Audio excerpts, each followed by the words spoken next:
Chris Grant here, Commissioner of the Southland, Jeff O'Malley. Jeff, correct me if I'm wrong. NCAA Men's Basketball Rules Committee Secretary, Rules Editor, as well as the Southland's Basketball Advisory Committee Chair. Did I miss anything? Is that all of your titles? We have all of that stuff covered. That's good enough. That handles it. Hey, first of all, great to have you guys on. Great to be doing the Southland Media Day. I think, honestly, for us, great to get to know your coaches even a little bit better. And I know most of them. There's some newcomers as well. But, I think you guys are a league that kind of goes under the radar at times, and that shouldn't be the case with all the really good coaches that you have, with obviously the players and the retention. Like, you guys have more retention in this league, Chris, than most leagues. We've done – this is the 14 of 15 that we're going to do media days. I guarantee you're in the top 4 or 5 in terms of retention, which is a credit to your coaches and the staffs. No, 100%. And, good to see Jeff. Good to see you all. Thanks for the good work you all doing today to get us off to a good start to celebrate a great season. One thing, before I get into that, I want to kind of disappoint. I mean, we got some great Southland gear on YouTube. I haven't even seen the SLC mark once. I care about, there we go. See a little pub there. Yes. You're wearing it. It's just. but it's year 5 for me, and I tell you the emphasis that our athletic directors have put. I mean, really for a mid-major conference, our opportunities to grow revenues ride through basketball, right? And what we can do postseason and March Madness, and then revenue they can drive, whether it's guaranteed games or hosting games, and bringing more formidable opponents in. So I appreciate our athletic directors having the vision and really going out and seek those head coaches that are up for the challenge. But more importantly, that are just not blaming, hey, we don't have $5-10 million in NIL, but realizing opportunities they do have in some of the metropolitan cities, some of the college towns, and really just the culture we built here in the South in the last 5 years. Yeah, Chris, I've asked a couple of different commissioners this, and I think you're in an interesting spot to be able to answer it, right? Like the last 2 years, it's kind of been McNeese State and the rest of the league, right? And I think there is a value to having a conference at this level where you have a program that is nationally relevant because of, frankly, who was kind of running things, running that program.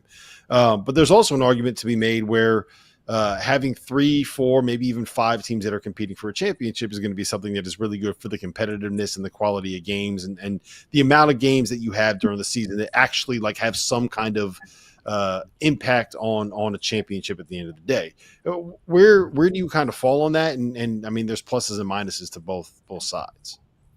Yeah, for us, look, rising tides raises all ships, right? And so my first 2 years, we were playing for Dayton every year, right? Where we were seeding, where we were playing, we got lucky to get at least one win there to grow it. And now we're in a position that we're discussing things much grander. Like, what is our seeding goals, right? Obviously, yes, everyone wants to be a 2-bid league, but let's be more realistic, right? What are we going into non-conference scheduling? What can we align on as athletic directors and administrators that won't cripple our coaches, right? I know, seeing the vision, and not having enough Division I opponents being able to come into our gyms, because, look, we got to prioritize that. I know every other conference also has to play their money games, but it'd be great to start seeing more mid-major matchups, bringing bracket buster style matchups back throughout the regular season, knowing where the A4 are attending with their scheduling. So all those things have really developed, and coming through our gymnasiums, and truly our coaches putting in the work and in order to schedule appropriately and ensure that they're going to raise the profile of the league, but at the same time working on retention, as you mentioned,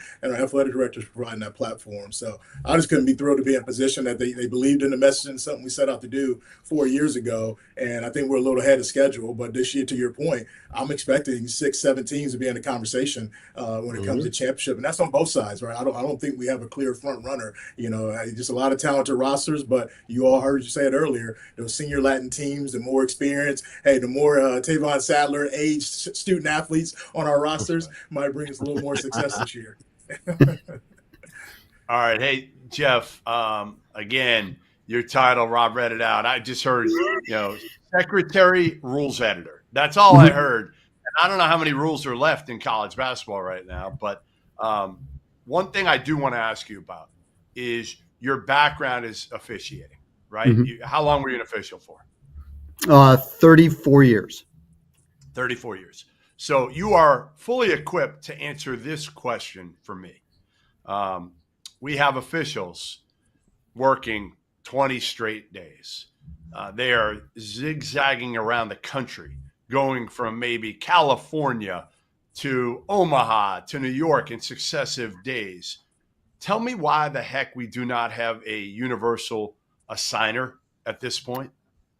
Yeah, so each conference, those officials are independent contractors for each conference, right? And so each conference they want to have their own ability to assign those officials, and I know the NCAA and Dan Gavitt have taken a look at trying to make some officials full time and try to have a national presence for officiating.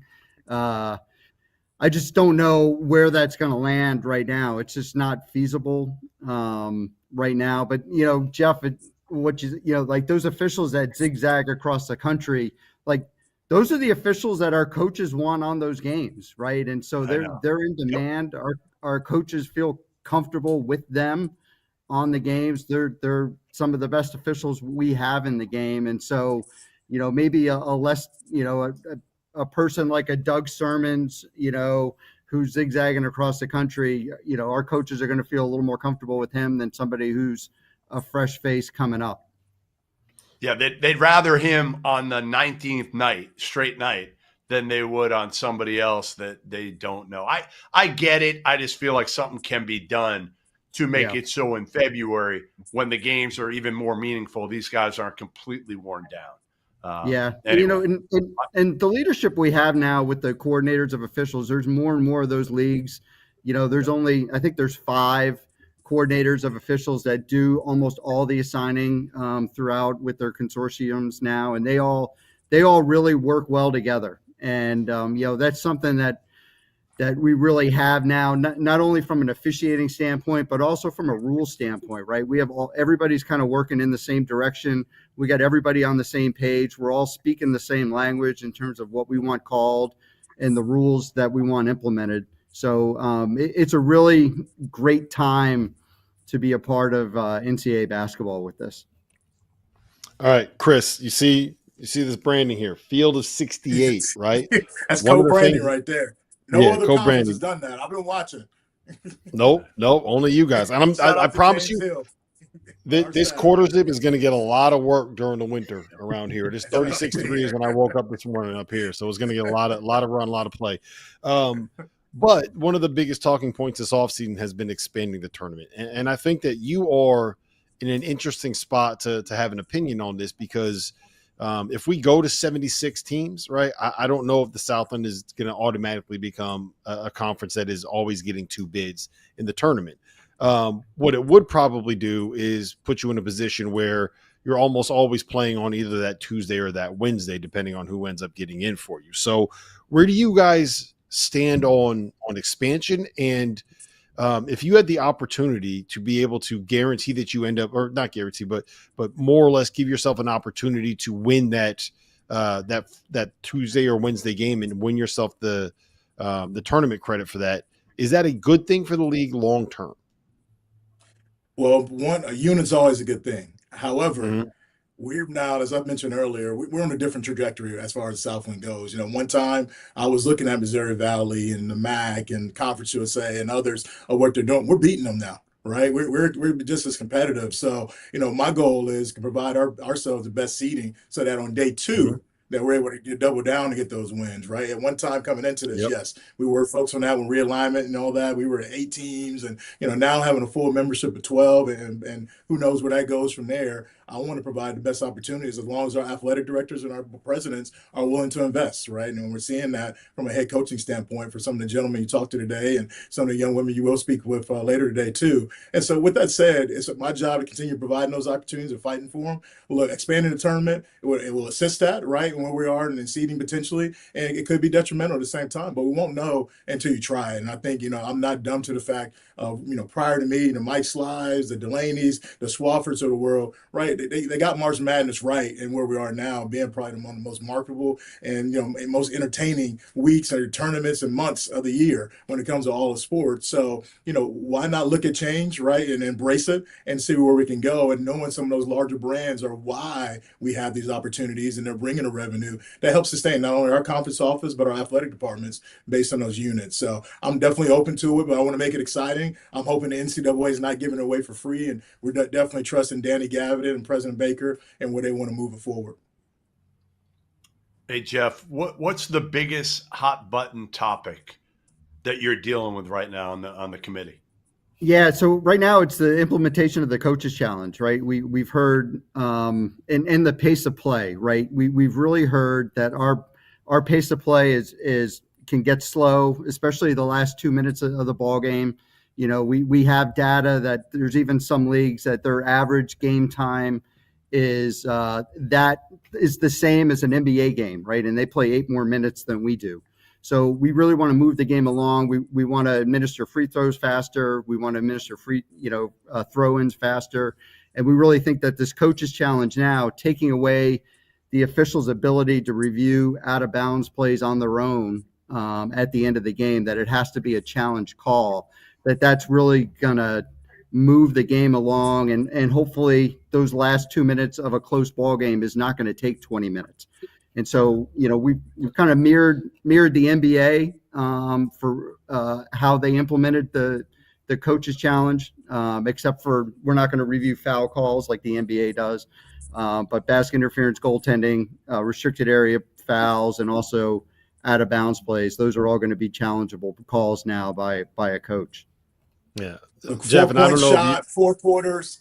4-point shot, 4 quarters, music. We want it all, Jeff. That's why he's on our side. 4-point shot. You want that? No. Hey, bring the Steph Curry range in. That's a football guy. Hey, that's a football guy talking right there. Hey, Gary the General Grant is in his blood, right? I mean, you remember. Oh, yeah, that's very true. Gary would have made plenty of those, wouldn't he? Yes. Chris Grant is the visionary. Yeah. And so, Jeff, I don't know if you're the one to give credit to, but this isn't really a question. It's just a thank you. We finally got rid of, not got rid of it, but we turned the charge in college basketball from like something that happened 27 times a game into one of the most difficult plays to be able to establish. So just thank you. We had to get rid of that, man. The committee did a great job. We implemented that rule like 2 years ago, and they really did a good job and helped clean that up. And I think you're going to see a little bit more of that, right? We took the next step with it this year with our continuous motion rule. So you're going to see more baskets count after fouls now than what we've had. Men's college basketball was the most restrictive in that area. And of course, the NBA was probably the most lenient.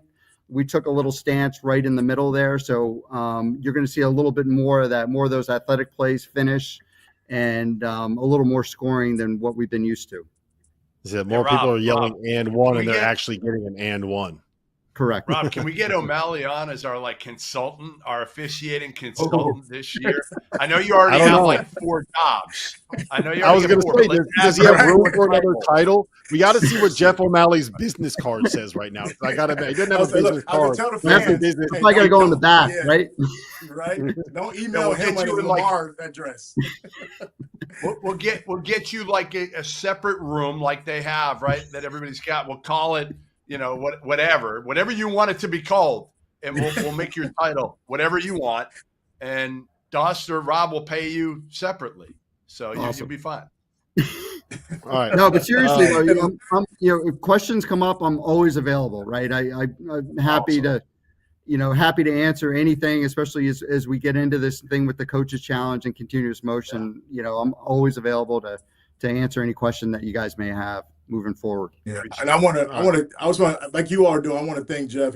He's definitely been a great thought partner. And I know what we're doing in basketball on the men's and women's side and improving our brand, but on the officiating side too. We moved to Mondays, so we have better official opportunity under Mike Eads and the SEC officiating consortium. It's been really great transition. And so we're starting to see an improvement there and being more of a feeder system, right? Getting those up and comers and not some more where people are coming to retire as we once were at one point in time. And so, look, it's a commend Jeff for that. And, look, our conference tournament is great because because he's always telling me I got to take logos off the floor. I'm trying to put more on, right? Make it look like NASCAR. So he's also a great partner on all of this and what we've been able to do. And this year is sponsored by Air Force Reserve. And then hopefully a lot more people are watching on our ESPN and CBS games this year that we added to the package.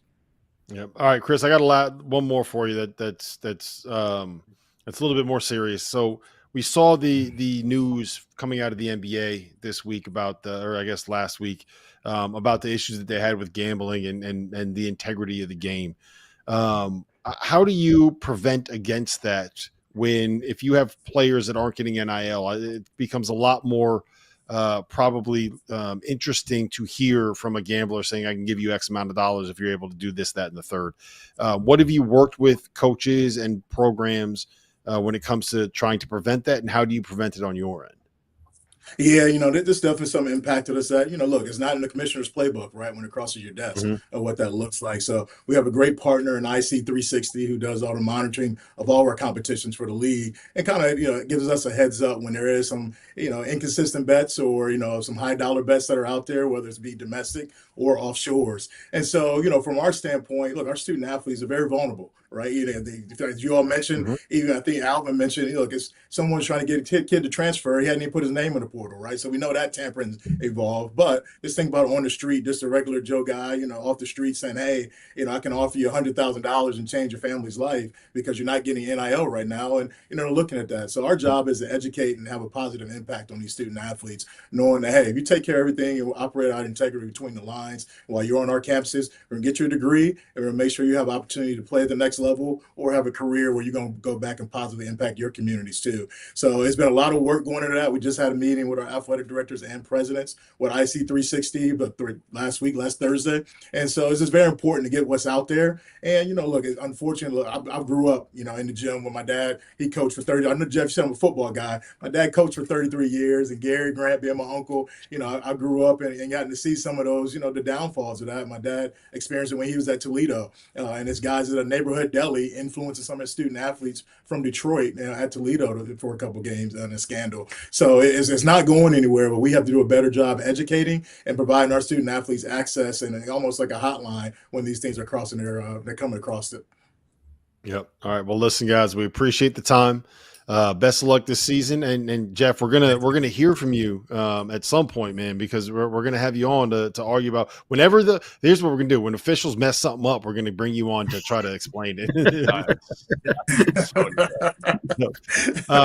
When we come back, we're going to go to break quick. When we come back, we're going to have the Women's Southland Media Day, which is going to end up being hosted by Talia Goodman and Austin Ivan here on the field of 68. Can't wait to hear all of that coming up here in about 2 minutes. Appreciate you guys being here, hanging out with us for Men's Southland Basketball Media Day. It's great to catch up with some of these coaches and some of these players, and Chris Grant, the commissioner, as well as Jeff O'Malley, who is the man with 17 titles.